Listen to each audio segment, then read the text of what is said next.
Wow.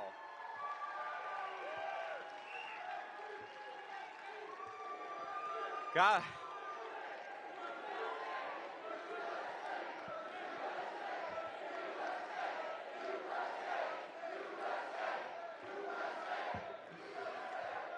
Thank you, thank you. It is great to be here in Racine, Wisconsin.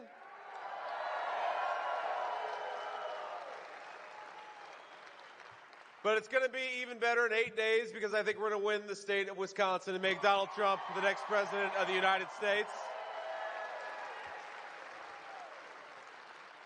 Now, we have a lot of incredible people helping us. I know we've got a lot of folks, just volunteers just in this room, but I want to give a special shout out to a couple of people. In particular, you guys are very lucky in the state of Wisconsin to have a great United States Senator in Ron Johnson. Ron, where are you?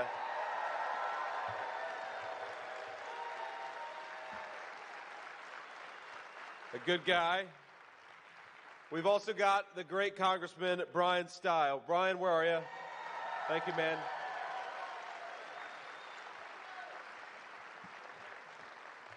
And last but certainly not least, the beautiful Vance. Thank you, honey, for being here.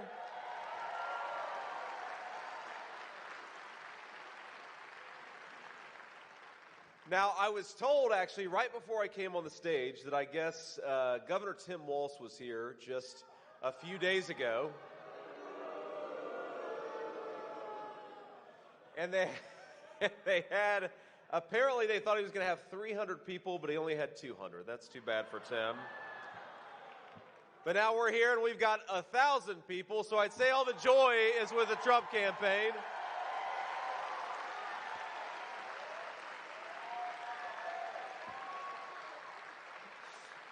Now, why, of course, we ought to ask ourselves, why is the joy with the Trump campaign? And I think there's a couple things that we have that they don't. First of all, I'm actually proud of my running mate's record, and Tim Walz is ashamed of his running mate's record. That's one big difference. But I figured out, I think that the thing that we're allowed to do on the Trump campaign that they wish they could do on the Harris-Walz campaign is just tell the truth to the American people. And, you know, there are all these little ways in which I think the dishonesty of the Kamala Harris campaign comes out, and some big ways too. But, you know, my favorite is I was reading a little bit about the news this morning, and I saw that Governor Tim Walz, they're going to appeal to the young men vote in the United States of America by playing Madden on the internet with AOC. That's their new strategy. They did that yesterday, and they did it, of course, during, you know, when most normal people were watching real football, not watching Madden online with AOC and Tim Walz. But he also, I guess, took to social media and said that AOC was really good because she ran a good pick six. And I'm like, you know, I'm a casual football fan. I paid attention to the NFL and college football for most of my life, and I don't know what it means to run a pick six. You know, you would, for the football fans in the audience, you know, you would like run a spread offense or you'd run a West Coast offense. You don't run a pick six. A pick six is something that happens on the field. And this guy's supposed to be a football coach, and I thought to myself, maybe I actually know more about football than Governor Tim Walz. And it's appropriate because I think that Donald Trump knows more about working at McDonald's than Kamala Harris. So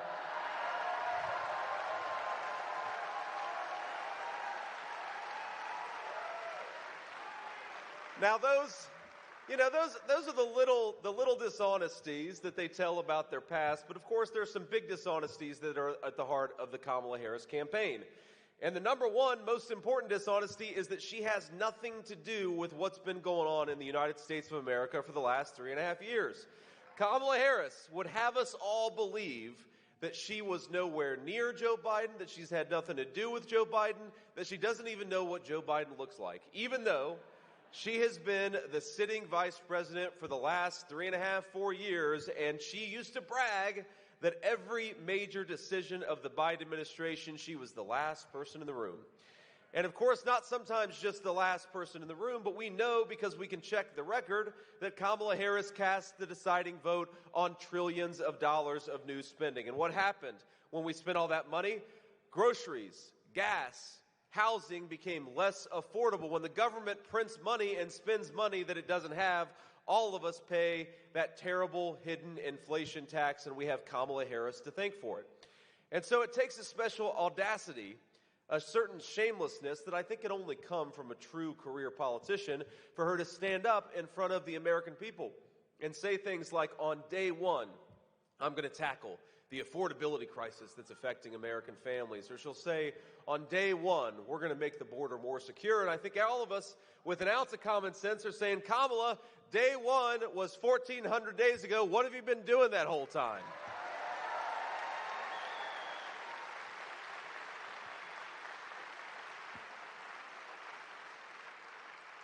Now, Kamala Harris's surrogate, your illustrious governor, says that, quote, we have the greatest economy we've ever had. I don't even understand that argument. Here's the actual record.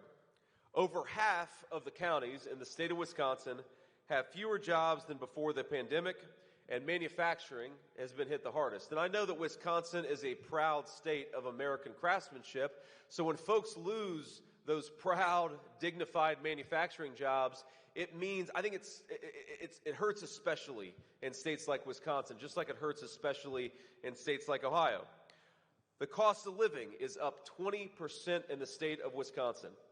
The amount of money you're spending now to afford a life that you could have afforded when Donald Trump was president costs about $12,000 more per year. And in total, inflation has robbed Wisconsin families of about $28,000. That's the record of Kamala Harris. That is the record of the last 4 years. Is that the greatest economy we've ever had? So I think you'd all join me in saying, let's get back to the common sense economic policies of Donald J. Trump. Let's get back to prosperity in the state of Wisconsin and all across the United States.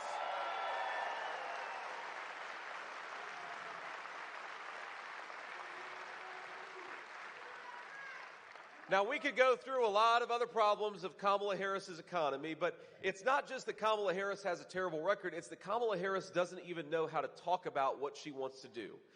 And I will tell you that as much as I disagree with our illustrious vice president, I will say one thing on her behalf. That every time she gives an interview, I think she does me and Donald Trump a big favor. I think we gain about 50,000, maybe 100,000 votes. Because remember, as much as she tries to run away from Joe Biden, as much as she tries to run away from all of the disastrous policies the last 4 years, occasionally Kamala Harris will make the mistake of telling the truth. And it usually will come up in the forum of one of these softball interviews. I don't know if you've seen Kamala Harris. She does not that many hard interviews. I think she's only done one maybe since the entire campaign started. And of course, you know, me and Donald Trump, we go everywhere. We talk to everybody because the people who want to lead you ought to go out and earn your vote, not be expected to just be given your vote. I think that's common sense.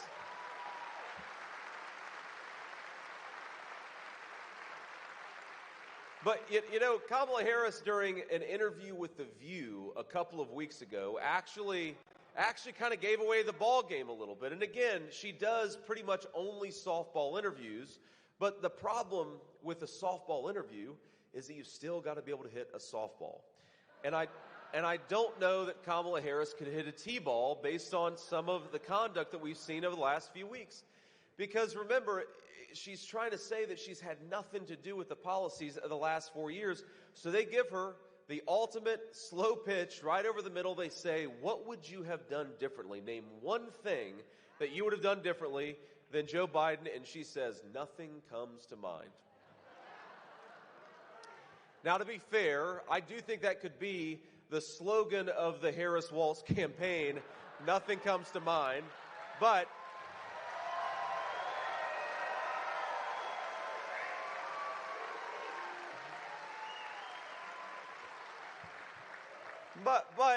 there's a serious truth behind it, which is that if you can't name anything different that you would have done over the last 4 years, then how can you run on being the candidate of change? How can Kamala Harris stand before the American people and claim that she is going to fix the affordability problems that she herself caused? How can she say that she's going to secure the border when she herself opened the border? How can Kamala Harris say that she's going to bring peace back to the world when it's her weakness on the world stage that has invited chaos and war to break out all over the globe? And the answer, my friends, is that she can't. So in 8 short days, I'd like you to help me and join me in saying, you're fired to Kamala Harris. Go back to San Francisco where you belong.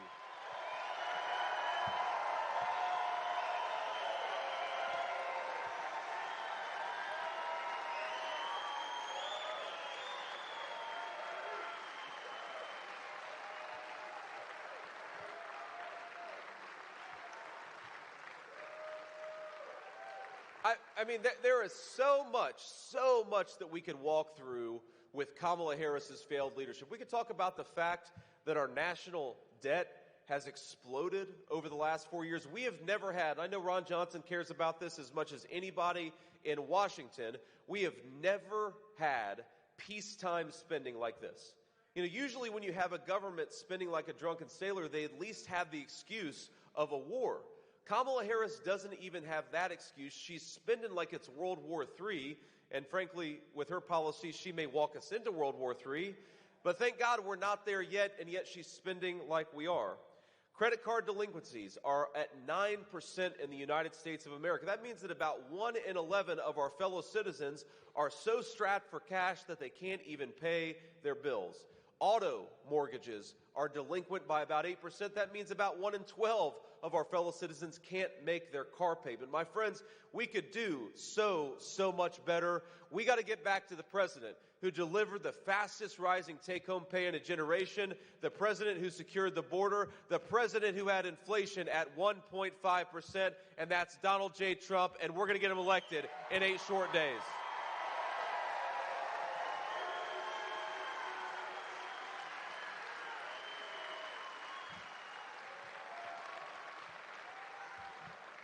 Now, of all the issues that we could talk about, I think we believe in the common sense principle that our schools ought to educate our children and not indoctrinate our children, right?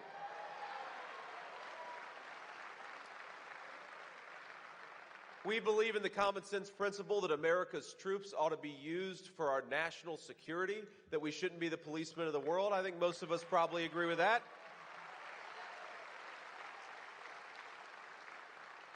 But there is one issue, I think, above all others, where Kamala Harris has represented such a radical departure from the successful policies of Donald J. Trump, and that is at the border. And what a disgrace what's going on at the American southern border. You know, when I became the vice presidential nominee, one of the first trips that I made to Wisconsin, I talked to a lot of local police officers and sheriffs, and they told me that they had recently arrested a Mexican drug cartel member an hour north of Milwaukee, Wisconsin. Almost hard to believe, and yet we have, all over the beautiful state of Wisconsin, we have drug cartel members who are selling fentanyl into our communities, who are committing violent crimes, who are sex trafficking minor children into our communities, and they're doing it because Kamala Harris rolled out the red carpet for the worst people in the world. And I think that we could do so much better with just a very, very simple principle. That if you came to this country illegally over the last 4 years, our message is very simple. Pack your bags, because in 3 months you're going back home. And if you do that,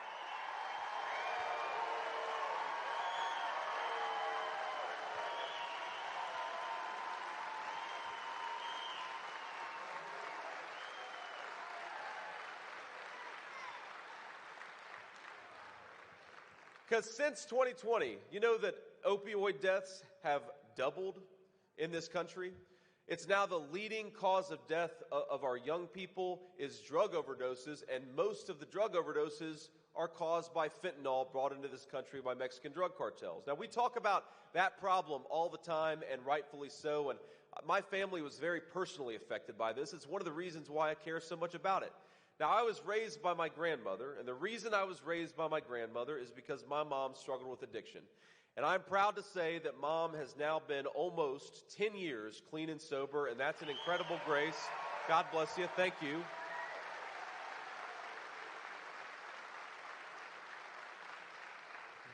But I can't help ask myself, what if 15 years ago when Mom had an overdose and I was a young kid praying by her bedside, hoping that she would wake up. What if she had taken what Kamala Harris has let come into this country over the last few years? I don't think that I would have gotten that second chance with my mother. And when you look at the number of people who are dying from this poison, we know that there are hundreds of thousands of American citizens who haven't gotten that second chance over the past 3 years.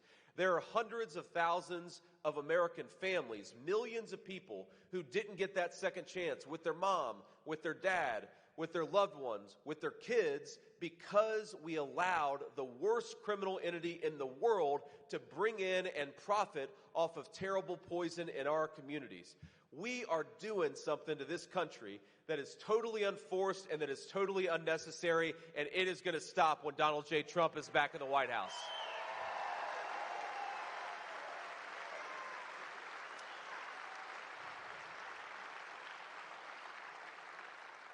But that is a problem, fentanyl, that we talk about a lot. And again, we talk about it a lot, rightfully so. But we don't talk about some of the other problems that come from that wide open southern border.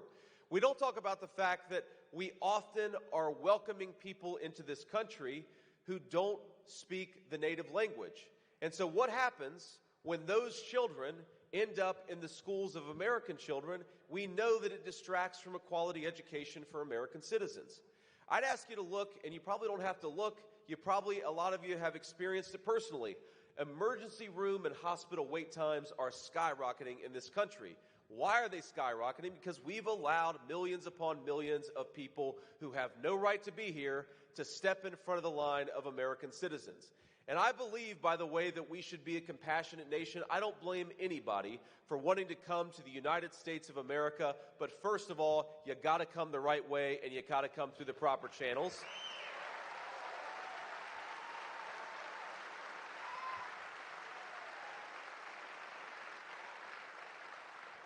And second of all, and this is very, very important, you know who I do blame? I blame Kamala Harris and her open border. So let's say to her in 8 days, you're fired. Get the hell out of there. We want somebody who actually cares about America's citizens.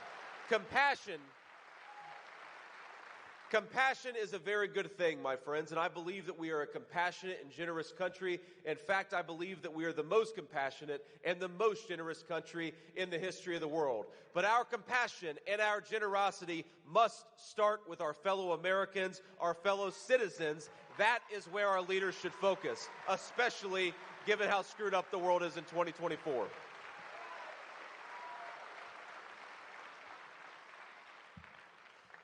So let me just offer a couple of final thoughts on this border crisis, and then I want to talk about Kamala Harris's campaign, because as much as they talked in the early days that her campaign was the campaign of joy, I think this room has got more joy than the whole Kamala Harris campaign, but we'll talk about that in a second.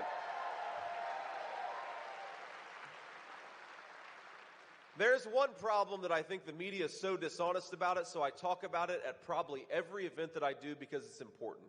And that's the issue of housing for young Americans in particular. I am the first millennial on a major party ticket, and I speak for a lot in my generation, and especially people who are even younger than I am. We want to be able to afford the American dream of homeownership, and we want every American child to be able to own a stake in this country that all of us love. But because of what's happened to housing prices, we have a whole generation of American citizens who are looking to the future, wondering whether they're ever going to be able to start a family or ever to be able to buy a home.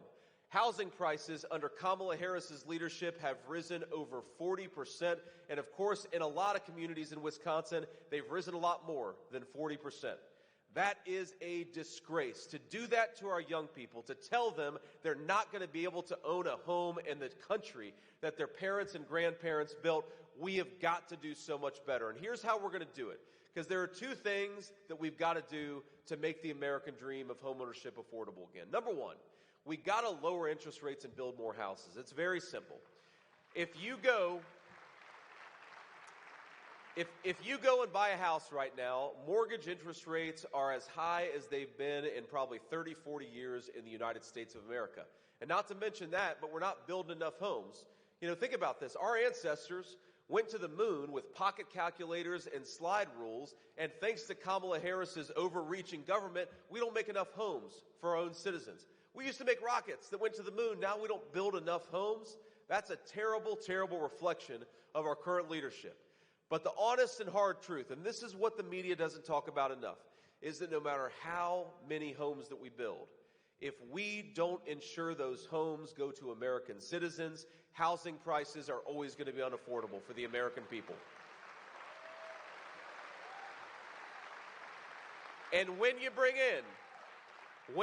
in 25 million people who have no legal right to be here, and you put them in homes that ought by right go to American citizens, you are stealing the American dream of homeownership from our people.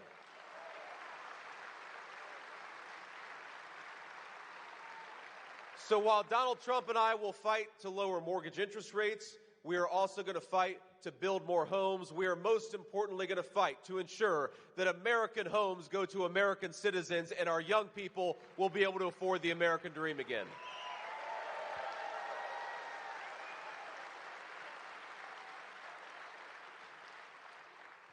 So let's talk just a little bit about Kamala Harris's campaign, because I don't think it's going so well, my friends. But here's the thing is, she doesn't have a plan to run on. She doesn't have a record to run on. And when they ask her what she's going to do to solve the many problems that the American people are facing because of her broken leadership, Kamala Harris, they'll say, what are you going to do to tackle the inflation crisis confronting our citizens? And by the way, when you ask President Trump that question, you ask me that question, the most important thing specifically that we can do to lower prices for our citizens is drill, baby, drill. Unleash American energy. And that is the most important thing. Now, because think about this. If a truck driver who delivers the groceries to the grocery store is paying 45% more for diesel, then all of us are going to be paying more for groceries. Or if the guy who delivers the lumber and the building materials to a job site is paying 40% more for gasoline, then all of us are going to be paying more for the homes that get built at that job site. So the most important thing we can do is just unleash America's energy workers, and Kamala Harris is proposing to do the exact opposite, which is probably why, when they ask her what her specific plan, what does she want to do, no slogans, to solve the inflation crisis for the state of Wisconsin and the American people, she'll say, well, I grew up in a middle-class family. And I'm sitting there watching going, wait a second, you didn't answer the question. What are you going to do for those middle-class families so they can afford groceries and housing again? And if you don't have a specific answer to this question, you belong nowhere near the Oval Office of this country.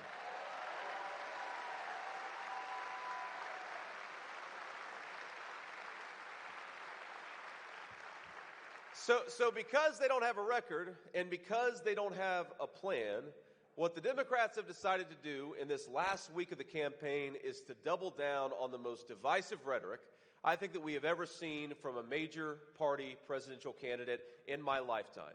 Because as much as Donald Trump and I have criticized Kamala Harris, and we'll criticize their plans, we'll criticize their disgraceful open border, Donald Trump and I want to be president of the whole United States of America. Even if you voted the wrong way, or will vote the wrong way in 8 days, we're still going to fight for you, and we're still going to fight for your interests.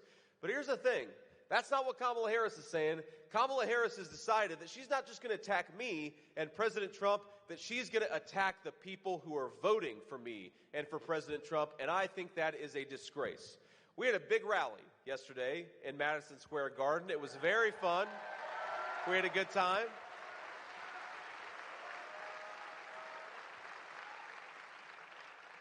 We got on the campaign plane today because, we had a good time. We had a good time after the rally, but because my kids wake up really early, we all left for the airplane around 6:30 this morning, and I got on my plane and I looked at my staff and I said, man, you all look like hell. Long night last night, so say a prayer for the Vance campaign staff. But we thank you. But we get on the plane, and I realized that Kamala Harris called the great patriots from every walk of life, from every faith, from every creed, from every background, white, black, and everything in the middle, 100,000 patriots, at least, between those that were inside of Madison Square Gardens and those that were outside, and she and her running mate are calling it a fascist rally. They're comparing it to a Nazi rally from 100 years ago. Go look it up. That's what they're doing. Now, it's absurd for a whole host of reasons. But you know one of the reasons it's most absurd is because the proud patriots, I imagine that nearly every person in this room has a relative who served in the Second World War. Our families actually went and defeated the Nazis. To call us Nazis is a disgrace. But I think it's extra ridiculous when you compare what Kamala Harris is actually running on versus what President Trump is actually running on. So I want you to look at this photo. I actually looked at this photo this morning, and we got some screens up here. So this is just something I Googled. I Googled troops landing at Normandy or something like that, and this is what comes up. Now, when these guys were fighting the actual Nazis back in 1944, I wonder what they would think about the Kamala Harris campaign and her policy proposals such as they are. Do you think that those men who saved a continent, and I would say saved the world for freedom and liberty, do you think that they were fighting to open the southern border of their own country? Because I don't. Do you think that those men were fighting for taxpayer-funded sex reassignment surgeries for illegal aliens? I'd like Kamala Harris to go back in time and hop on that boat and say that she wants taxpayer-funded sex reassignment surgeries for illegal aliens. And I'd like to hear the response of those brave men. Because I'll tell you, you got to be very precise with political language, okay? And so I decided to look up what is the exact phrase that I would use for a person who thinks those brave men were fighting for what Kamala Harris is fighting for today. And I looked in the dictionary, I thought very hard about it, and I came up with the perfect term. If you think those brave men were fighting for an open border and sex change surgeries for illegal aliens, the proper term for you is dipshit. And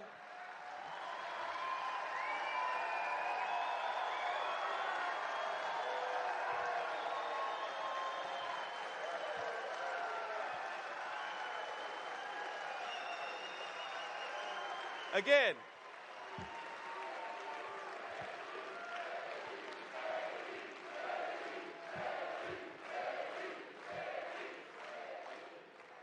you got to be precise with your language in politics. The media is very tough. You got to choose the right words. And I apologize if there are any kids out there, but my mamaw cussed a lot. I turned out okay. So one final thought, and then we'll take a few questions from the local reporters. We've had a lot of fun here, and most importantly, we're having fun in the service of something, which is saving this country and making sure our fellow citizens can afford the American dream again. That's really all this is about. We're trying to make it so that if you work hard and play by the rules, you can afford a decent life. And that's economic principles. That's securing that southern border so we have safe neighborhoods. That's making sure that we have a more peaceful world. All these things are necessary to live in a good life, but we're not going to do it unless we change the leadership of Washington, D.C. So I want to make 3 requests to you before we kick this over to the media. Number 1, I want you to post about this event on social media or text it to your friends, whatever method of communication you use. Talk about what you heard here and talk, most importantly, about why you're voting for Donald J. Trump for President of the United States. That's number 1. Number 2, there's a website called swampthevoteusa.com. That's swampthevoteusa.com. Go on that website, and you can check out how to get involved. You can check out your registration. You can check out your polling location. You can just make sure that you're prepared to vote on or before November the 5th. And I'd encourage you to take advantage of every method of voting that you have, whether it's early, whether it's on Election Day, whether it's by mail. We got to use every method possible to get out there and vote. And here's the third request that I'm going to make of you. And that's that I want each person in this beautiful hall, I want you to get out there and vote 10 times.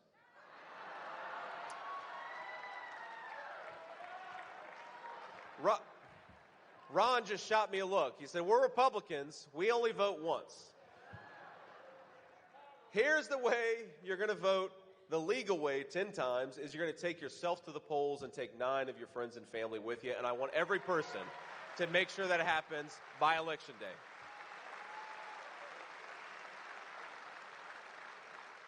We do that, my friends, we're going to make sure that we win Wisconsin and give the American people a president fit to lead this country, and that's Donald J. Trump. God bless you all. Thank you for having me. It's great to be here.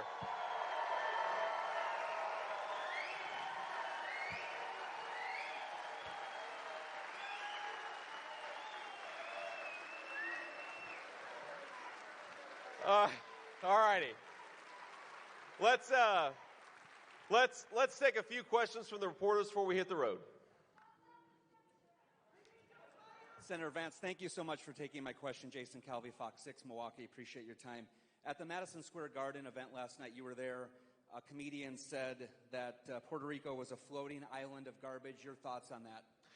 Well, my thoughts on that is, first of all, I didn't hear it when it happened. A comedian told a joke, and I don't think that's news worth making. I think what is news is that Americans can't afford their groceries because Kamala Harris has been a terrible vice president. And that's what the American people are interested in, and that's what the American people and the American media should focus on.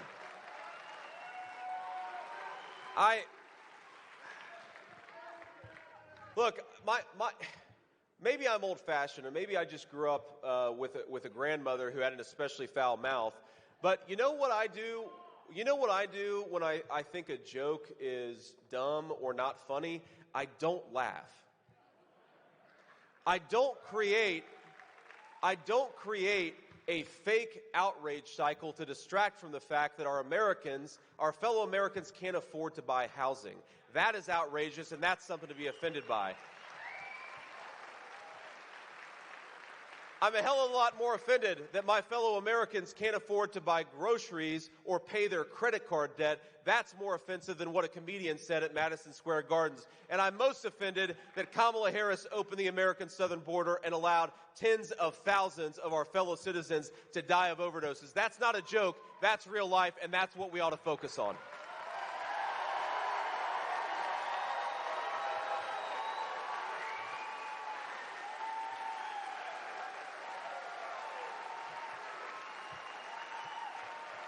Thank you. Next question.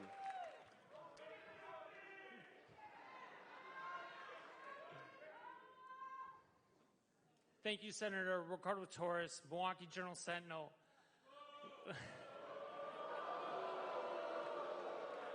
Last Friday, Senator Ron Johnson said the massive deportation of 10 million people under President Trump would not be realistic, and it's not going to happen. Do you agree with him?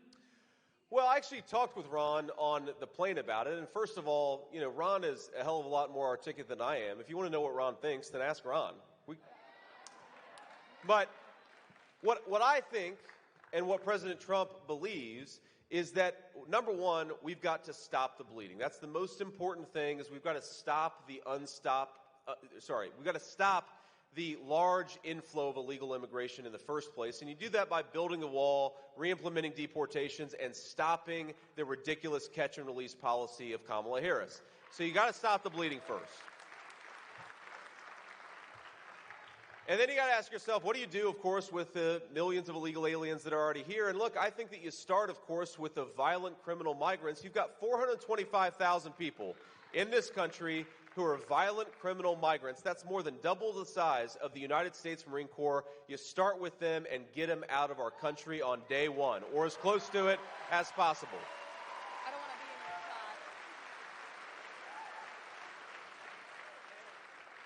And then I think from there, look, you can't go into this saying that every person who came here illegally gets to stay in the United States of America. If you do that, then you don't have a real border. So yes, we are going to deport people who came into the United States illegally. We have to, or the American people are going to suffer. And I'm focused on the American people, not on people who came to this country illegally.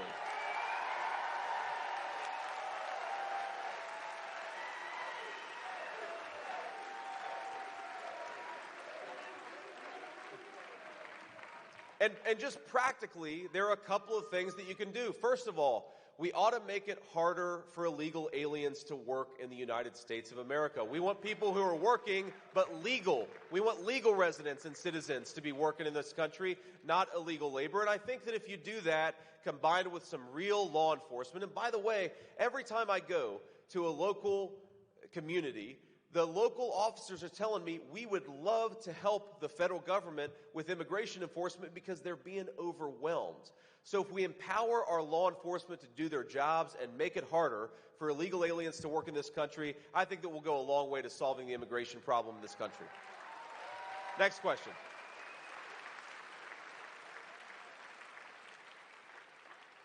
Good evening, Senator Vance. My name's Adam Reif with CBS 58 in Milwaukee. This state was decided by about 20,000 votes 4 years ago, and right. about 23,000 4 years before that.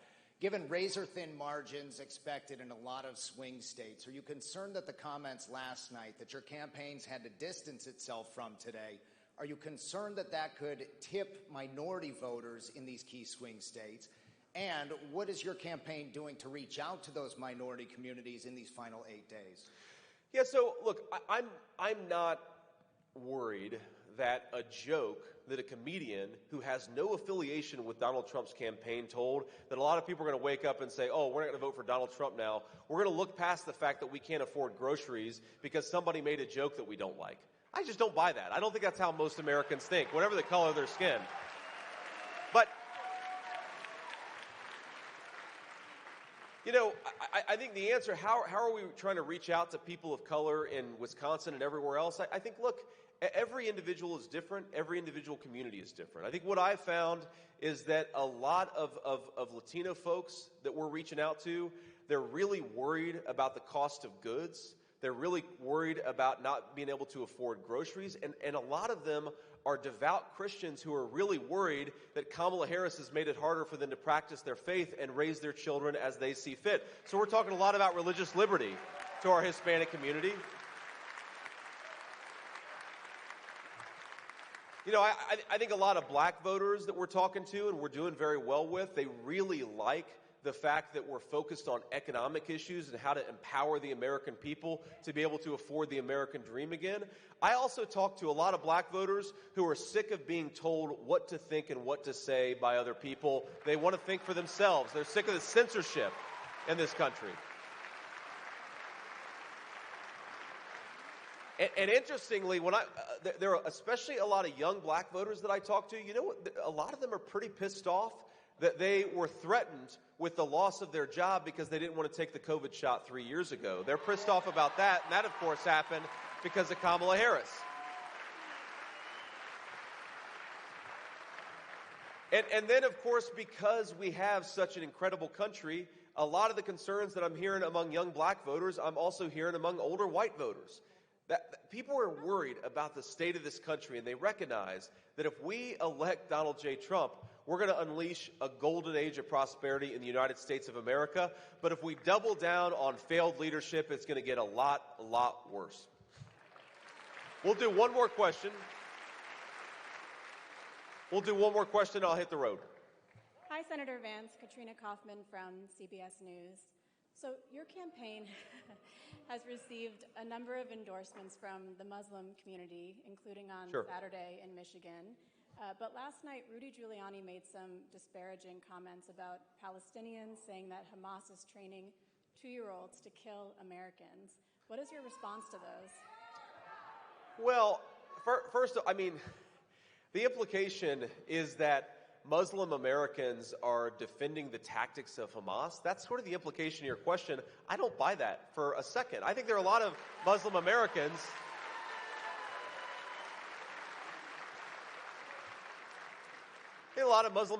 who may disagree with, you know, certain policies of the Trump administration. They may disagree with certain policies of Israel, for example.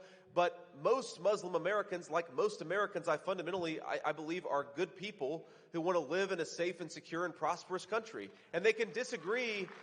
Look, we can disagree on issues, but I just don't buy the idea that Muslim Americans are sitting out there thinking, well, we're super pro-Hamas. I think that the reason they're coming behind Donald J. Trump, and it's interesting, because I think for the first time in this country's long history, Of course, the Middle East has been a basket case for 50 years. I think you can make a really good argument that whether you're a Jewish American who's very pro-Israel, and to be clear, I'm a pro-Israel guy, or whether you're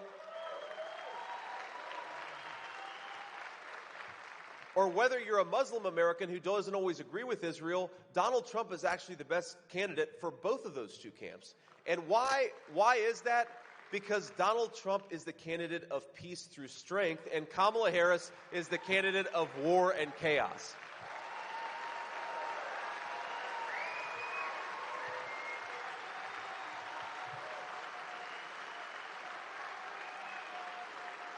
And just think about this, right? So think about this. Let's just say that Kamala Harris is in a meeting with Netanyahu or whoever the leader of Israel is. She's in a meeting with Netanyahu, and she's in the meeting with, a representative group of the Palestinians. And they say, Kamala Harris, how are you going to help us restore peace to our country? And she says, well, I grew up in a middle-class family. That's not going to work.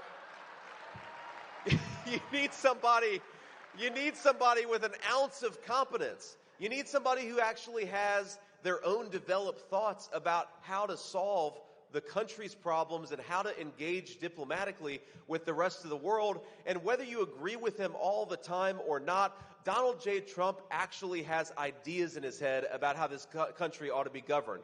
That makes him head and shoulders above the competition. Just that one thing.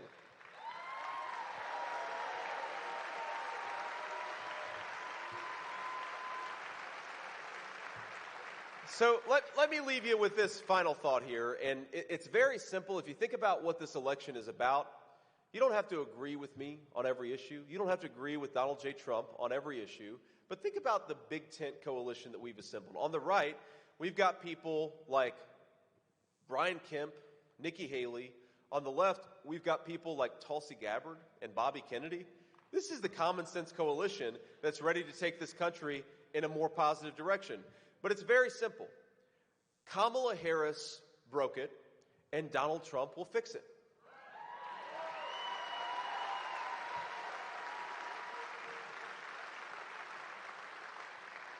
Think about this. Kamala Harris opened the border.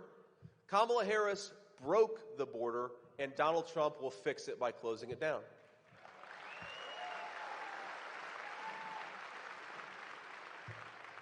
Kamala Harris inherited an economy with 1.5% inflation and rapidly rising take-home pay. Kamala Harris broke that, but put Donald Trump back in there and he'll fix it.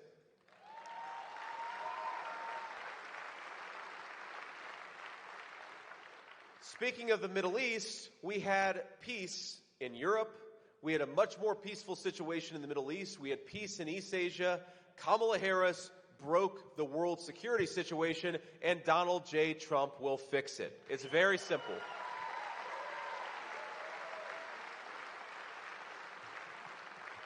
I have learned more about the greatness of the United States of America in the past 3 months than I think I could have ever hoped to learn in a lifetime. And I've learned that by going out to places like this, talking to our fellow citizens, realizing that we have a generosity of spirit in the United States of America that I think is unmatched anywhere in the world.